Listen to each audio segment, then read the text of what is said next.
Nets Nation, it's your boy AJ back again. It's Nets Kingdom, hashtag we go hard.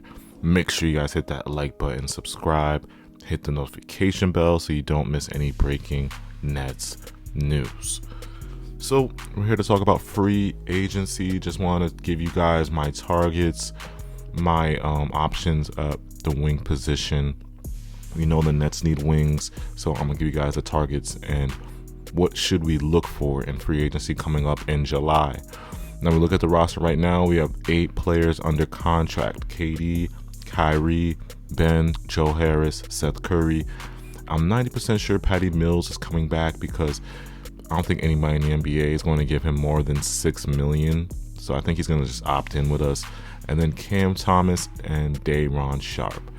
So that's 8 players. So we're pretty sure if Nick Claxton gets re-signed, that's 9.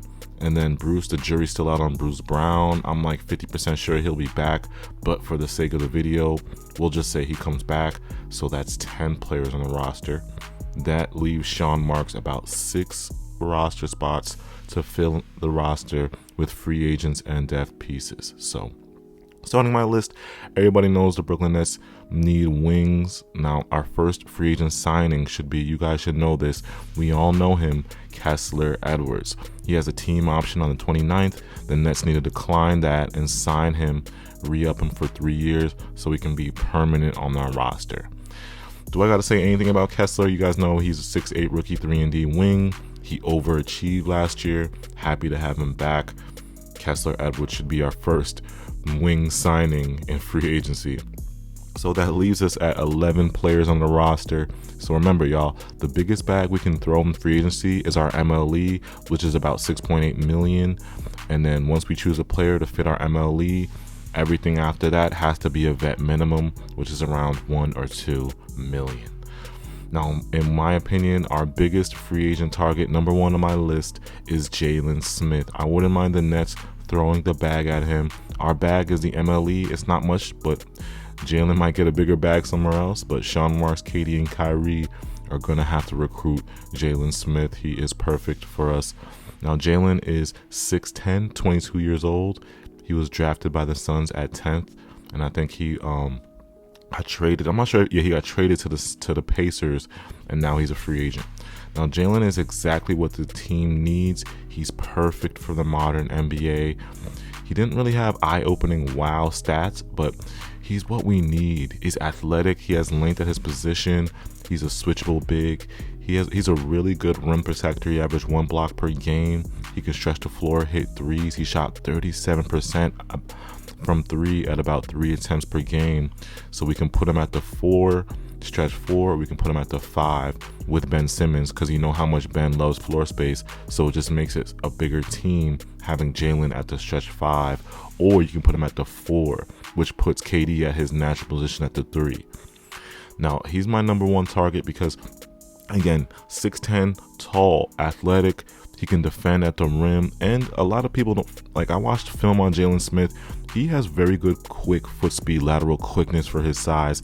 He can switch and guard some wings if need be, or some guards if need be. Like, he is not bad on the perimeter as it comes to switching. I'm not saying he's an amazing switch defender, but he is actually pretty good and can switch for his height. So number 1 target, Jalen Smith, stretch 4, stretch 5. He should be number 1 on our list. Now, my second wing on my list is Otto Porter.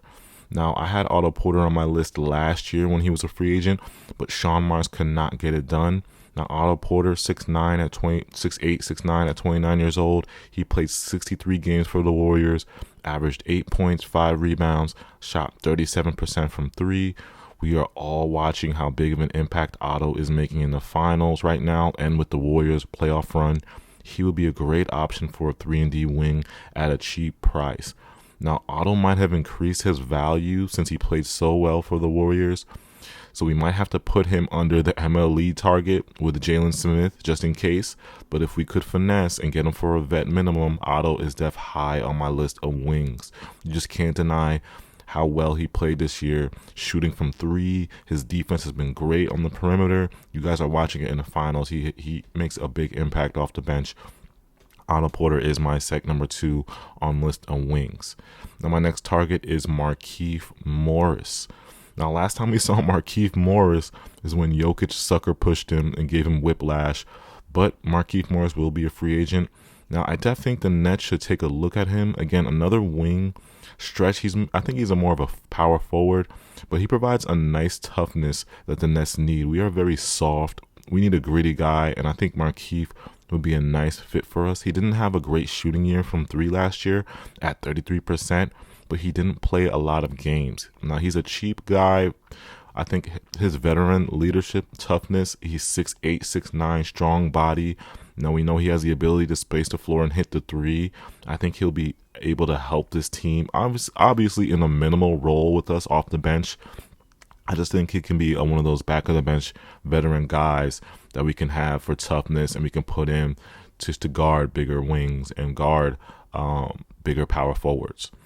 Now my last, one of my other wing targets is TJ Warren. Now TJ Warren is a gifted scorer. He can score at all 3 levels, 6'8". Now the problem with TJ Warren is he's been injured for almost 2 years. Now, he's not athletic. His defense is not that good. He lacks like that quickness. But if he's available for a vet minimum, I still think it's a steal because he has to prove to the NBA, I'm still him. I'm still that guy. So that might actually increase his play this year, his effort on the defensive end. He's already a great shooter and scorer. But if he can give us points and defense off the bench at a vet minimum, we def have to take a look at TJ Warren. He's towards the bottom of my list, again, because TJ Warren lacks the athleticism and quickness, and it's still a mystery if his injury is still good or if he's back. So if we can get him at a vet minimum, which is like not really risky because we can cut him or whatever, I think we should take a look at TJ Warren at the wing position for free agency. Now, next on my list is Wesley Matthews. Wesley Matthews, he's more of a smaller wing at 6'5", but the way he guarded Jason Tatum and Jaylen Brown in the playoffs was very impressive. We all know that he can spread the floor and hit open threes. He's a career 37% from 3. But if the Bucks let Wesley Matthews go, I think we definitely should take a look at Wesley Matthews for a vet minimum. He could probably help us. Now, he would definitely help us off the bench, impactful. Again, another guy that can guard Jason Tatum, another guy that can guard Jaylen Brown, another guy that can guard just bigger wings and can space the floor and hit threes. Wesley Matthews should be on our free agent list. Next on my free agent list is Ben McLemore. Now, Ben McLemore, he's more of a smaller wing. Again, another 6'5" wing, kind of like Wesley Matthews, but he's an excellent pure shooter off the bench, a decent defender because he's athletic. Ben McLemore could help us too. I know he's very cheap too, very vet minimum guy. He was on my list, I think, last year also. Another guy that can come off the bench. He can hit. He's again pure shooter. His defense is but it's doable enough because he's athletic and can get steals. I think he could be an impact off the bench at the wing position. More of a smaller wing at 6'5", but you got to take a look in free agency because again, we need wings. Wings are a very, very important part of this modern NBA. The Nets have to address the wing position. We haven't addressed the wing position in at least 4. I don't think we've ever addressed the wing position on this team. So it'll be very interesting what we can see Sean Marks do this year. Let me know what you guys think in the comments about the wings I gave you guys. Remember, Nets fans, you guys got to lower y'all expectations. We have to sign cheap. We don't have money. So these guys are going to have to take 1-year veteran minimum deals. We don't have any money. So you guys have to lower your expectations before you write in the comments about guys that you want on this team in free agency. Because when you look at the free agent list, you got to think, is it realistic? Can we afford this guy? If this guy's value is over 12, 15 million, we can't afford him. So let me know in the comments how you guys feel about this wing list. My next video, I will do guards, backup guards that we should target in free agency. So it's either Sean Marks addresses the wing position in free agency through trade, Or we could also address the wing position at the undrafted. There is some undrafted players in this draft that could be interesting that we could put on a two-way. I like Julian Champagnie, that wing from St. John's. Hopefully we'll see what the Nets do in the future. But make sure you guys hit that like button, hit the subscribe. It's your boy AJ. I'm out.